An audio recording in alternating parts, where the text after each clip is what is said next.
আসসালামু আলাইকুম সুপ্রিয় খামার এবং কৃষি উদ্যোক্তা ভাই বোনেরা, সবাইকে মাহের রমজানের শুভেচ্ছা। আজকে দ্বিতীয় রমজান। তো আমরা প্রথম রমজানের দিন গিয়েছিলাম হচ্ছে একটি শশা প্রজেক্টে, যে প্রজেক্টটির মালিক হচ্ছে আমাদের জুয়েল ভাই, যিনি নির্মাণ শ্রমিক, পাশাপাশি হচ্ছে শশা চাষ করে থাকেন। তো প্রতি বছর হচ্ছে উনি শশা চাষ করেন এবং ভালো টাকা প্রফিট করেন।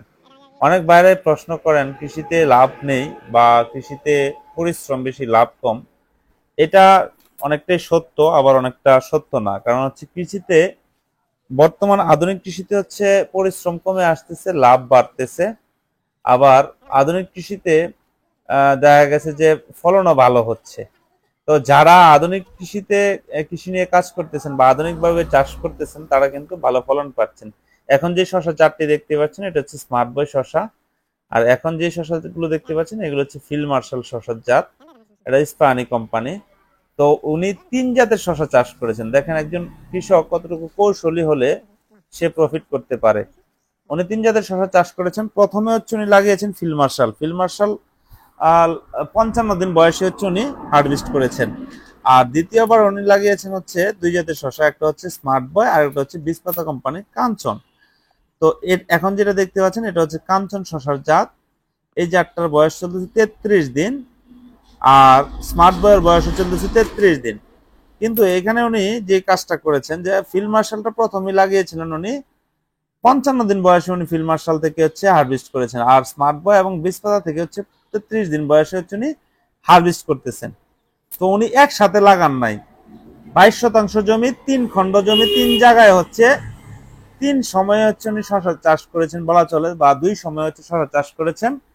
এটা করার কারণ হচ্ছে যে একটা শশা আগ পিস করে লাগালে দেখা গেছে বাজার যদি আপনি নাও পান, একটা বাজার দেখা গেছে বাজার অনেক সময় আপ ডাউন করে, 10 দিন ভালো বাজার থাকে হয়তো, বা 10 দিন পরে আবার বাজার কমে যায়। যেমন প্রথম রমজানের কথাটা যদি আমরা বলি, তাহলে প্রথম রমজানে হচ্ছে শশার বাজার ছিল হচ্ছে 2100, 2200, 1800, 1600, 1500 এরকম বাজার ছিল। দ্বিতীয় রমজানে আইসে কিন্তু শশার বাজার চলে আসছে 1100, 1200, 1300, 1400, 1500 টাকা সর্বোচ্চ বাজার চলতেছে আমাদের দিকে, গাজীপুর কাপাসিয়াতে আর কি। তো এই সময়গুলোতে হচ্ছে যে সকল বাইরা কৃষকরা হচ্ছে বুদ্ধিমান, তারা কিন্তু শিডিউল মেনটেন করে হচ্ছে কাজ করেন, যে শশার জাতটা একটু আগ পাস করে লাগালে যদি বাজারটা কম বেশি পান, তখন কিন্তু অনেক সময় লাভবান হতে পারেন। যেমন এই রমজানের 2-4 দিন আগেও হচ্ছে শশার বাজার ছিল 800, 700, 900 টাকা করে। যারা এই টাইমে হচ্ছে শশা হারভেস্ট করছিলেন, তারা কিন্তু ভালো বাজার পান নাই। আবার রমজানের প্রথম রমজান থেকে বা রমজানের আগের দিন থেকে হচ্ছে বাজারটা একটু বাড়তেছিল, দ্বিতীয় রমজানের থেকে হচ্ছে আবার একটু কমতেছে। তো এই সময়টাতে যারা ভালো হারভেস্ট করতে পারছেন, তারা কিন্তু ভালো টাকা আবার প্রফিট করতে পারছেন বা ভালো টাকা পাচ্ছেন। তো ভাই 3 জায়গা মিলে হচ্ছে 22 শতাংশ জমিতে হচ্ছে শশা চাষ করেছেন। ভাই যেটা বলতেছিল যে 27,000 টাকা ওনার খরচ হয়েছে। তো এখানে খরচ কম হওয়ার কারণ কি? কারণ হচ্ছে ভাইয়ের এই জালগুলো হচ্ছে 2 বছর 3 বছর আগের জাল, খুঁটাগুলো হচ্ছে উনি 2 বছর আগের খুঁটা। মালচিং গুলা অনেক সময় দেখা গেছে 2 বছর 3 বছর চলে মালচিং গুলা।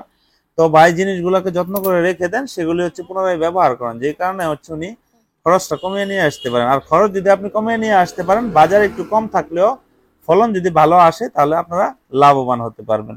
তো শশা চাষে লাভবান হওয়াটা আসলে যদি ভালো বাজার পাওয়া যায় তাহলে সম্ভব, আর যদি ভালো ফলন হয়। আর ভালো ফলনটা আপনি কিভাবে পাবেন?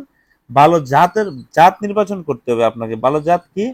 যেমন দেখা গেছে যে কোম্পানিগুলো জাত আপনি দেখবেন যে ভালো ফলন দিচ্ছে, সেই কোম্পানিগুলো জাত যদি আপনি সংগ্রহ করে লাগাতে পারেন, তাহলে ভালো ফলন আশা করতে পারেন।